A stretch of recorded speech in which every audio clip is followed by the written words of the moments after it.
The St. Louis Cardinals split the 4-game set with the Reds in Cincinnati. They head into May with a 14-18 record, fourth place in the NL Central. They certainly hope the new month will be kinder to them than April was.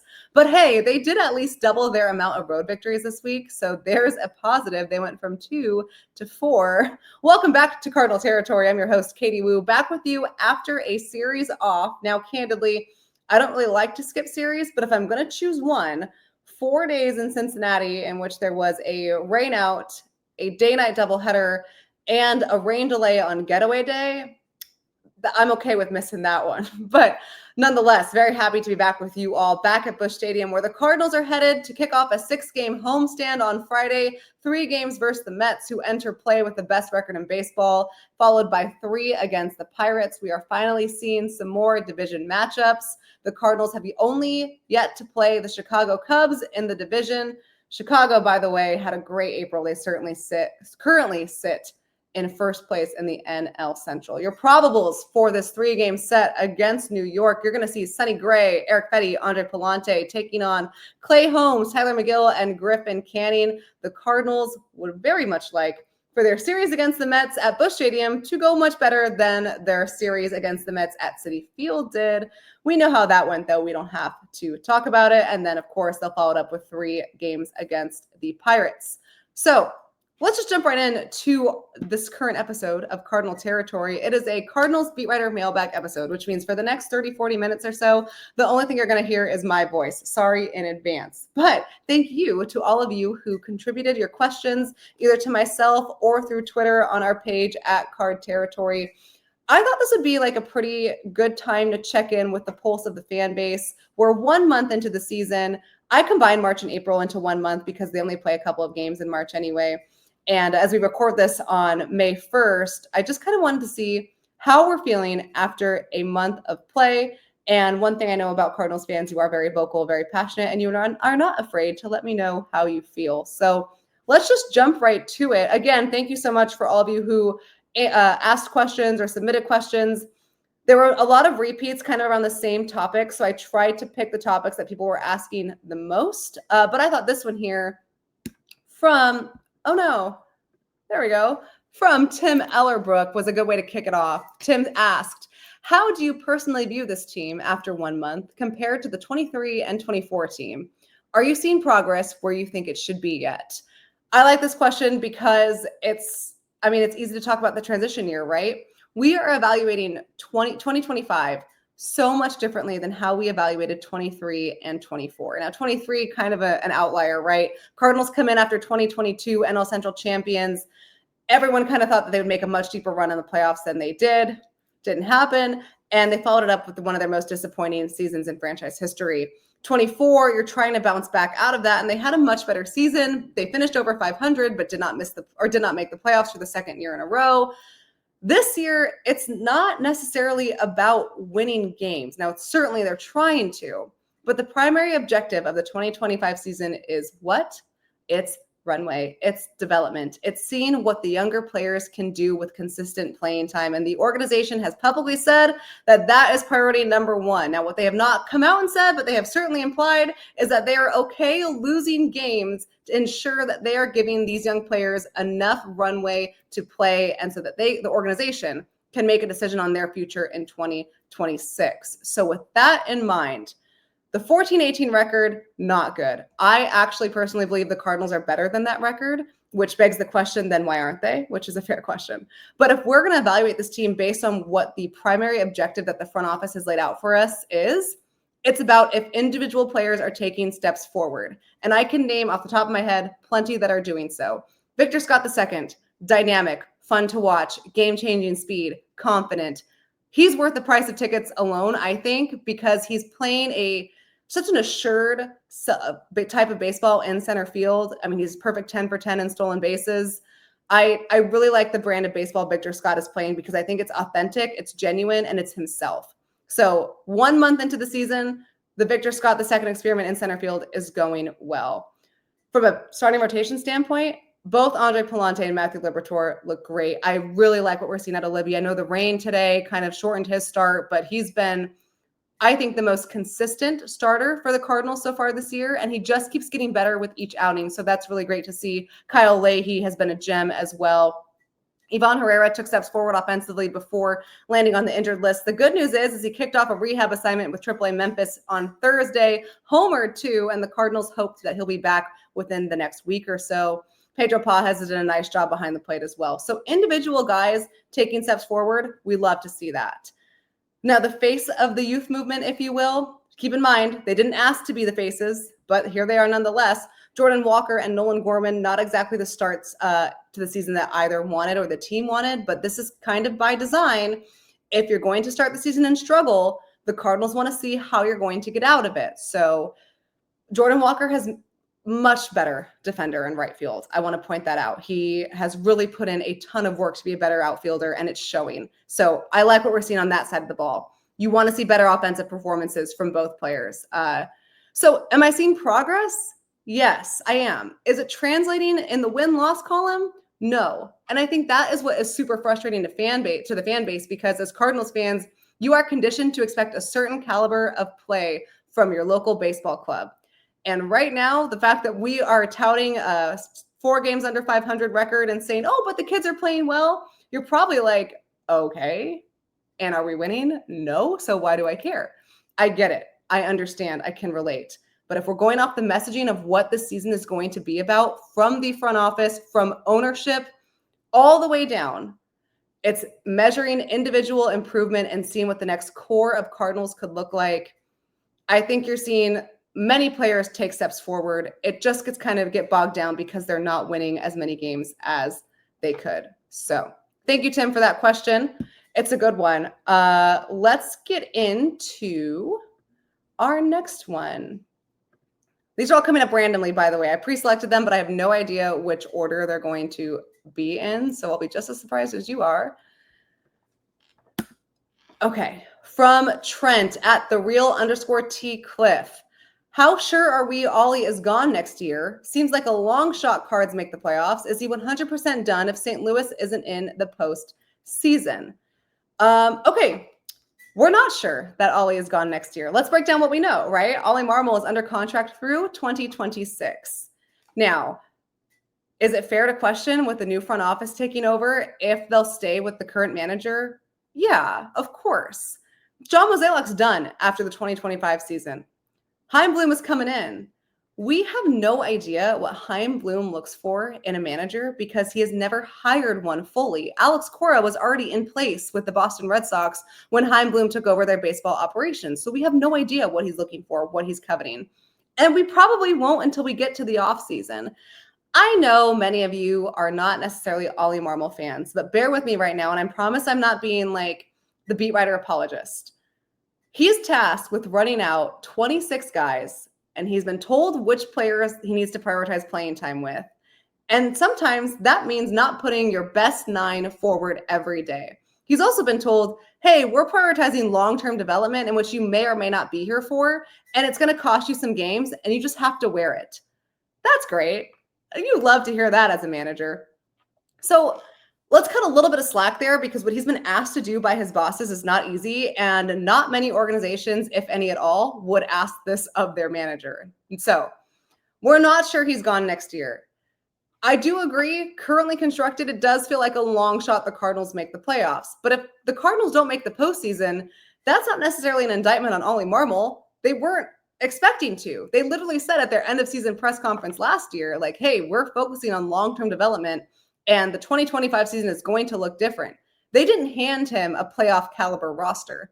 In fact, they kind of just handed him a worse, watered down version of 2024, in which they overachieved and won a ton of 1-run, 2-run ball games to finish 4 games over 500. So I get the concern. I think the manager, anytime, anywhere a team is struggling, that's the one that's going to catch the most flack. You look at what Brandon Hyde is going on with the Orioles. I mean, it's always the manager's fault when a team is losing. That's just how a fan base is. That's how we are. I get it. You're also, from a fan base perspective, you have names like Albert Pujols linked to this. You have Yadier Molina. I'll throw in Skip Schumacher. All 3 beloved, respected Cardinals. So I think it's natural to just be like, okay, who's going to be the next manager? Because certainly it can't be Ollie. but it can be. He's under contract through 2026. We have no idea what the dynamic of the team is going to look like next year.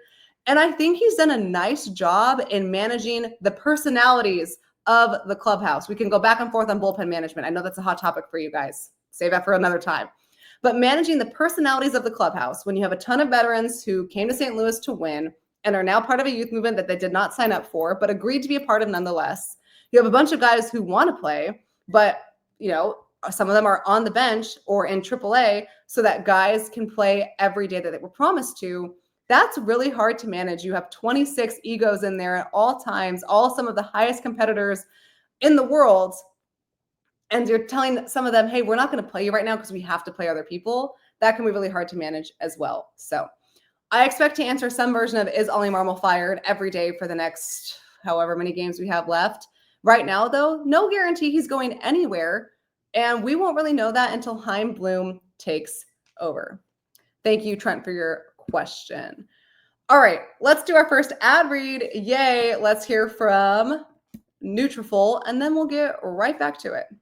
Kratz, let's talk about the #1 recommended dermatologist hair growth supplement brand. And it's a brand that you are just starting your journey with. I'm using. What about 1.5, 2 months into my journey? It's a 6-month journey.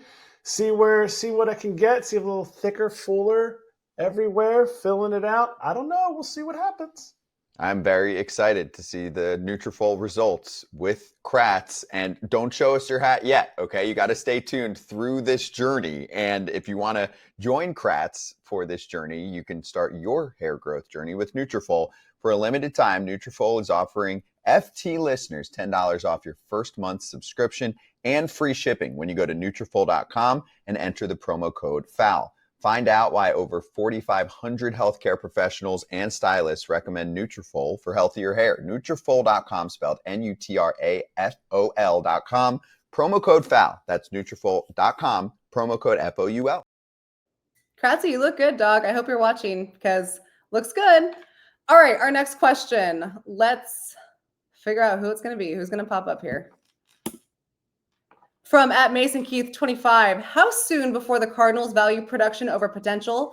So JC, playing over Gorman and Burley is the context. Okay, so full disclosure, I was really surprised by how many questions I got about Thomas Saggese being sent down to Memphis. And maybe that's on me for not explaining it well enough. But I kind of thought this one was pretty self-explanatory. And the reason I picked Mason's question here is because the question over valuing production over potential is key here. But I first want to break down why Saggese was sent down to Memphis because you guys were having fits over that. Coming into the season, which second baseman was promised playing time by John Mozeliak? I'll give you a hint. It's Nolan Gorman. Nolan Gorman, they actually sat for a little bit to start the season because Alec Burleson had such a hot spring. And Alec Burleson is a part of this youth movement. He's just not necessarily the face. The face, like we talked about, are Gorman, Walker, Newbar to an extent, so on. So Saggese came up because Gorman was hurt and then Mason was hurt and you needed infield depth. And he was playing every day, which was the designation. Now, both Gorman and Mason are healthy. You have Brendan Donovan, and we're going to get to Brendan Donovan, by the way, because I feel like I have not been giving him enough credit. And you have your middle infield set. So there's no way or no room for Thomas Saggese to be playing every day. So he's going to go to Memphis, which is a blueprint similar to how John Mozeliak and the St. Louis Cardinals have operated for years and years and years. I understand we look at the production line. Saggese was hitting 340, had a slugging percentage over 500, really swinging the bat well. I get that from a result standpoint. Offensively, didn't make sense. But we have to look at the overall body of work and Saggese's future. Why does my hand look so big behind me, my shadow? Okay, podcast people, you're not going to get it, but that really freaked me out. Looked like a ghost. Anyway, back to Saggese. From an offensive production standpoint, yeah, he was hitting the cover off the ball. He looked good. The game was a little raw. He's a little raw, right? The game was a little fast for him. He was making some mistakes, whether it was covering the bases or running the bases, and he's supposed to. I'm big on Saggese. I think he's going to be a major league caliber player one day. I just think he's going to benefit from more time in AAA. And I think the majority of baseball fans would agree if he's not playing every day, he's just sitting on the bench getting rusty. So that's why he went down to AAA, guys. They were always going to play Nolan Gorman over him. They've said that since October. Come on, stay with me. Now, the bigger question here, as Mason points out, is how soon before the Cardinals value production over potential? Will they?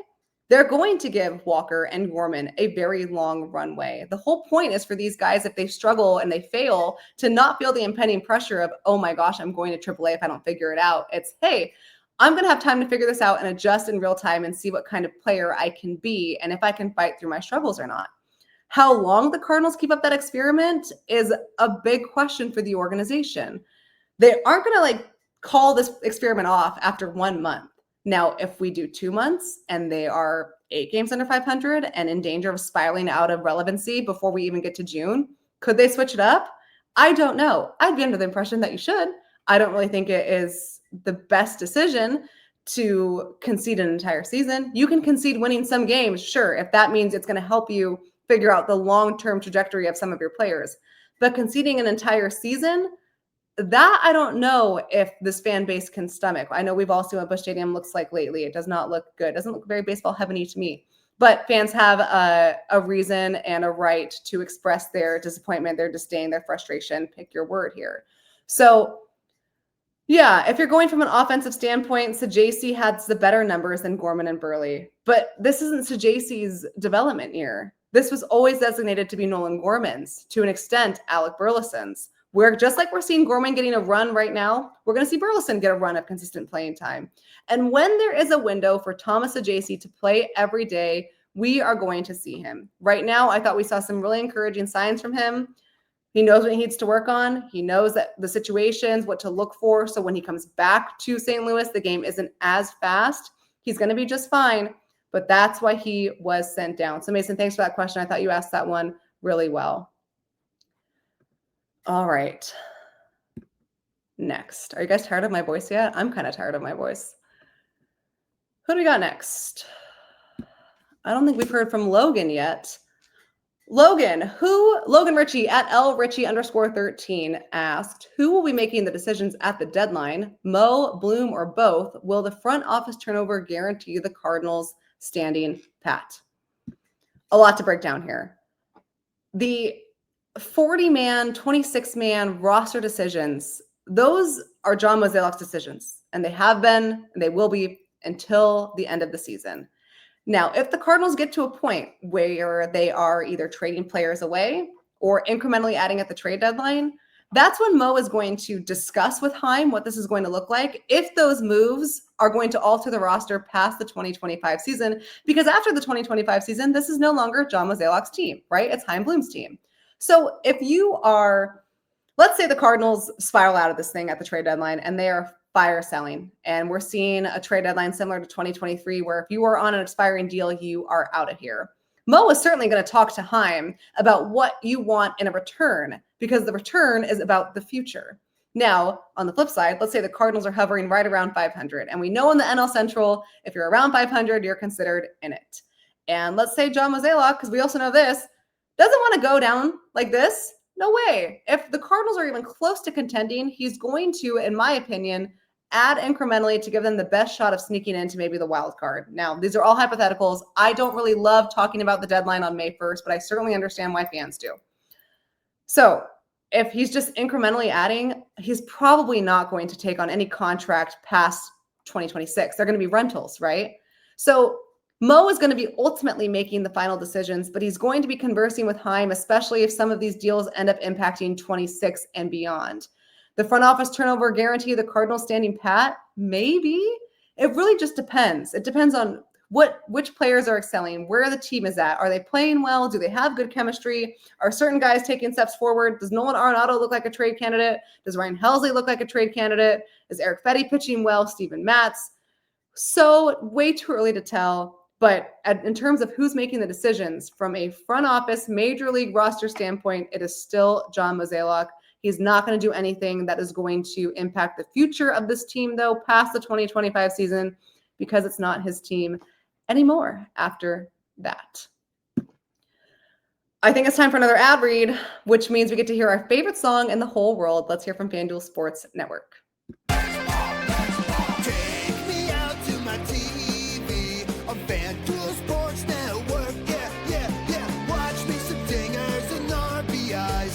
I'm just glad they have my local team.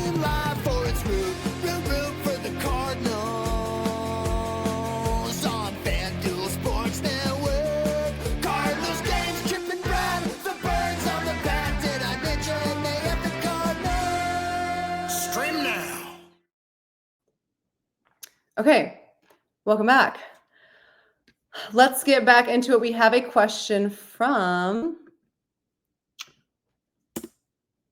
Trenton Weber. There are reports of a couple of teams interested in Ryan Helsley, and most notably the Phillies. What are the chances he gets dealt before at the deadline? What if the Cards are still in the mix but want to get a good return for his great production right now? So we are going to go ahead and make Ryan Helsley our FanDuel Sports Network player to watch. Now, the downside here is that we haven't really gotten to watch Ryan Helsley a lot because there haven't been a ton of save situations. I'll preface this with the disclaimer. It is really difficult to say what a team is going to do on May 1st, nearly 3 months before the trade deadline. But because of recent reports involving Ryan Helsley, I get why you're asking this, and I'm happy to answer it. Two of the teams that I know of that are interested in Ryan Helsley, the Philadelphia Phillies and the Arizona Diamondbacks. The Phillies' interest with Ryan Helsley dates back to the GM meetings in November. I said this on Foul Territory earlier in the week. They were super interested in Ryan Helsley. And you look at the state of their bullpen right now, not very good. And you think, yeah, he could certainly help them there. But the Cardinals, Mo, did not want to do that.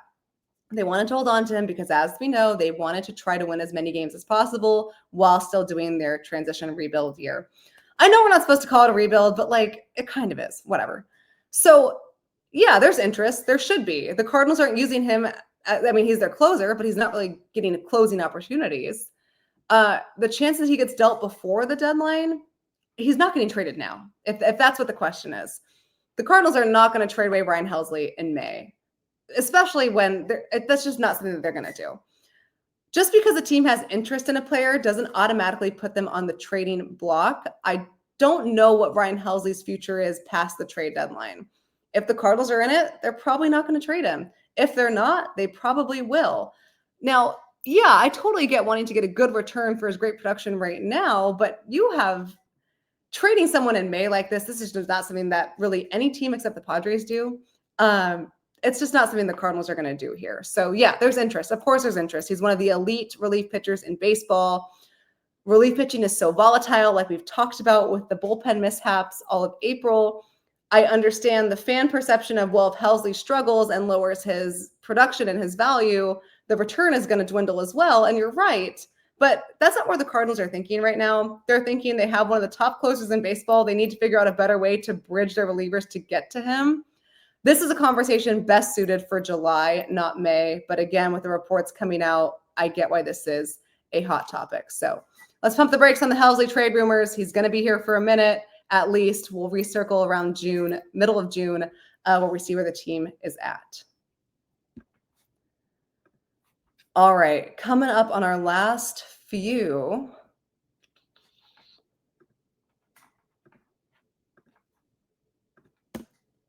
From @Mexi_Christo, has there been any indication from the front office that we'd explore longer-term extensions from some of our younger guys, Donnie, Newt, etc.? Seems like many teams are doing this nowadays, and we're just letting players age out of our beers.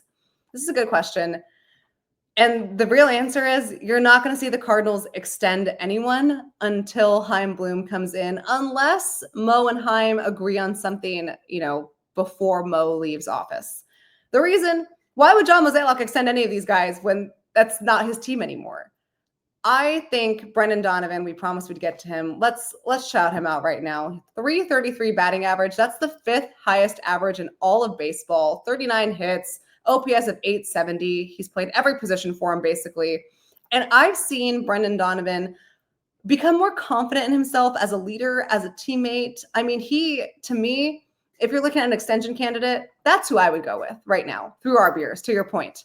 Like, he has 2 remaining years of arbitration left. I know this is something they talked about very early on in his career, but then the front office planned to change and Brendan Donovan switched agencies and any extension talks kind of fell through. If I'm the new front office regime, which I'm not, but if I was, and I come in and I'm Chaim Bloom and I'm looking to extend someone, I'm looking at someone like Brendan Donovan, who I think has just been, he consistently posts. He's a steady player. He does whatever he can to stay on the field. He can play around the diamond. He's, to me, like your true gritty St. Louis Cardinal back when they were churning out like 17 different versions of Brendan Donovan.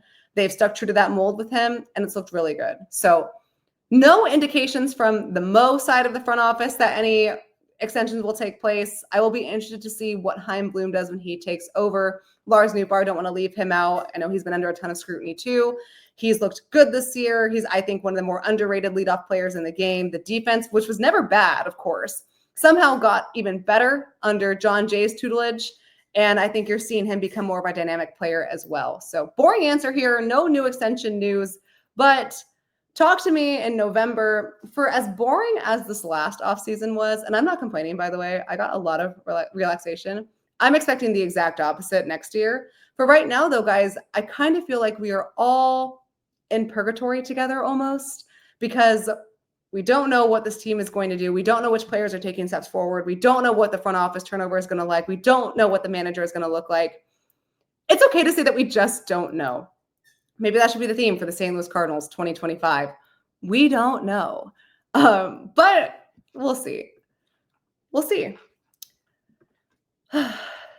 Did you know, speaking of not knowing something, in case you didn't, you can now stream the Cardinals through FanDuel Sports Network.